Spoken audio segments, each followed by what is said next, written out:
I have constitutional right to contest for the position of government. When a person says you want to do anything for now, you can say that to all Nigerians.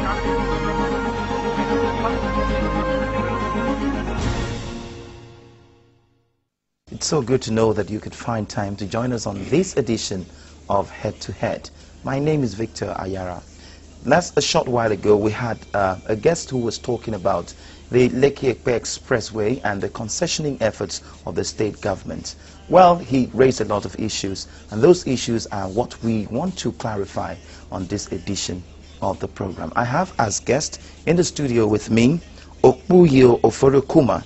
He's the MD CEO of Lekki Concession Company, the company handling that project, that road project. You're welcome to the studio. Tell us about concessioning. What is it all about? Okay. Because we in Nigeria, we're not really used to, yes, you know, when we talk about concessioning, what do you really mean? Okay. What a concession essentially is, it's a legal agreement that exists usually between a state organization. It could be the federal government, it could be a state government, it could be a local government, etc., and a private sector organization, usually to deal with infrastructure needs. So classic cases, for example, like in our case on the Lekki Expressway, we are designing, we're financing, we're building, we're operating over a concession term the new Lekki Expressway as the first phase, and secondly the coastal road. Why do governments typically go down this route? Sometimes it's because of financial pressure, but that's not the only reason why. It's to ensure that essential infrastructure is available. Of course, having the financing brought by a third party is a very, very helpful thing for government. But also there's the discipline that ordinarily you'd expect to have in the private sector, because we tend to do this more than, say, government does.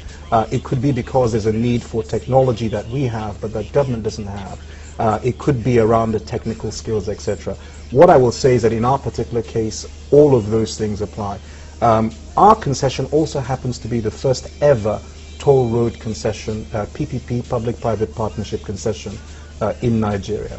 We're not the only ones, because recently the federal government of Nigeria announced that it had concessioned the Lagos-Ibadan Expressway to also a private party. So you'll find that concessioning and public-private partnerships is right now the chosen way that many governments all over the world, and not just Nigeria. Okay, is it the reason why you sold the idea to the Lagos State government? Did you sell the idea? That's how what you put it. Okay. Did you sell the idea to Lagos State government? No, that's not correct.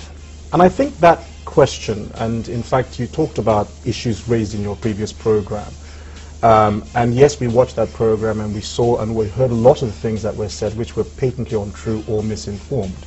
Listen, that question doesn't give credit to the sterling efforts of Lagos State government. When you look at this particular project, it dates back to the year 2000. In fact, under the previous executive governor of Lagos State, Asiwaju Bola Ahmed Tinubu, in 2000, Lagos State government invited expressions of interest from private sector parties to come and consider engaging, if you like, in a PPP arrangement with the state for this development. One of our shareholders, our primary sponsor, ARM, was one of those people that submitted, and eventually they were the ones that were selected to enter into an MOU. And it is through that MOU, studying the various options, that ultimately LCC was born.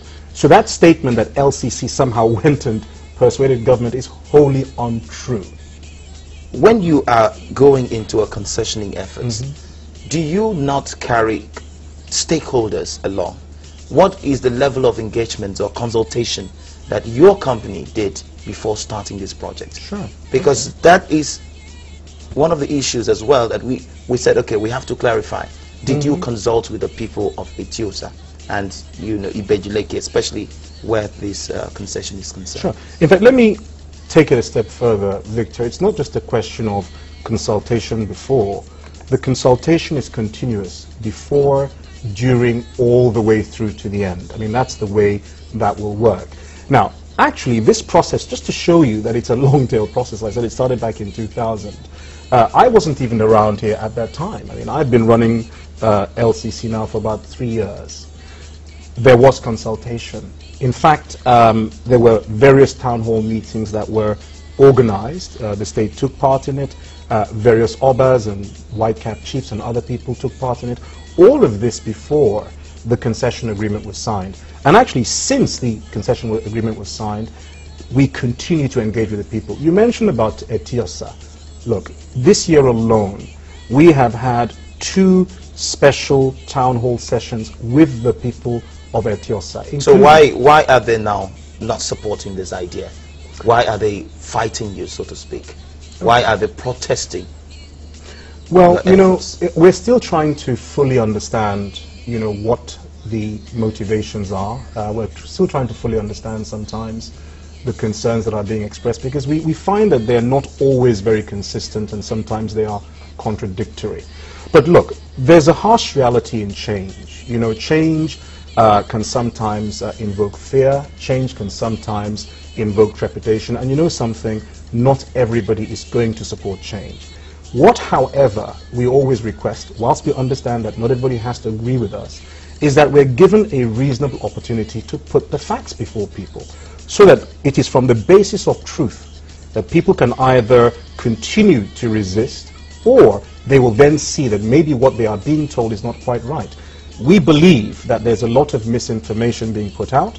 I regret to say deliberately so. Why do I say that? Because a lot of the things that I heard on that program are questions that we have answered directly to the people of Etiosa. Like I mentioned to you, there have been a number of sessions. We have answered it publicly. Now, what will make these people believe or even think or even use the word that you are conniving with the government?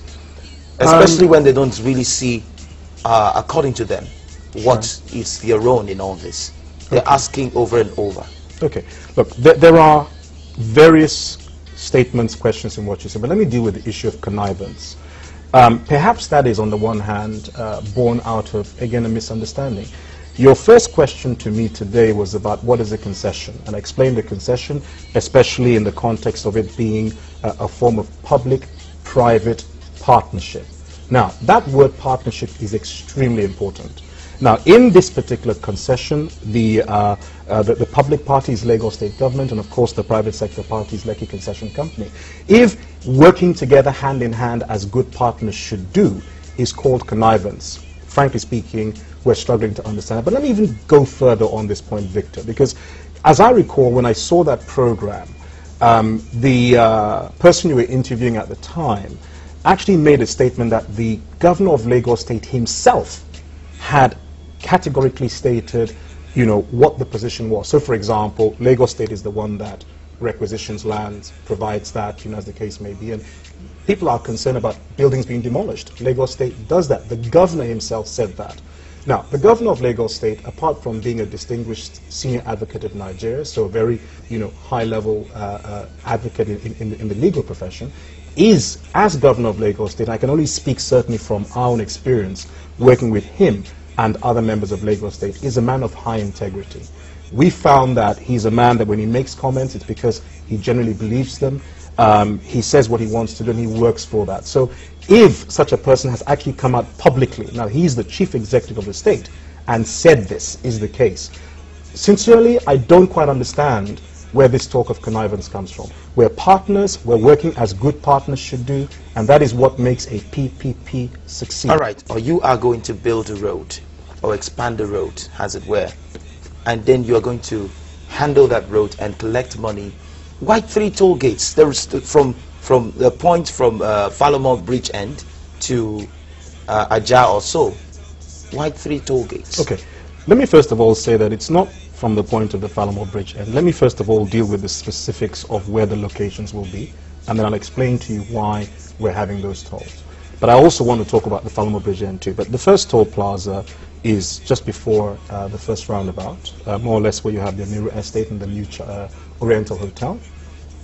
The second one is between Chevron Roundabout and Elegance Estate, or will be when it is constructed. And the third one is more or less around where the Lasu Lekki campus is. But let me come back to this issue about the Falamo end, as you mentioned. What you should notice is that we've already constructed a couple of kilometers of the road at the Falamo end. And there's nobody charging any tolls. And frankly speaking, unless you drive through the toll plazas or any one of those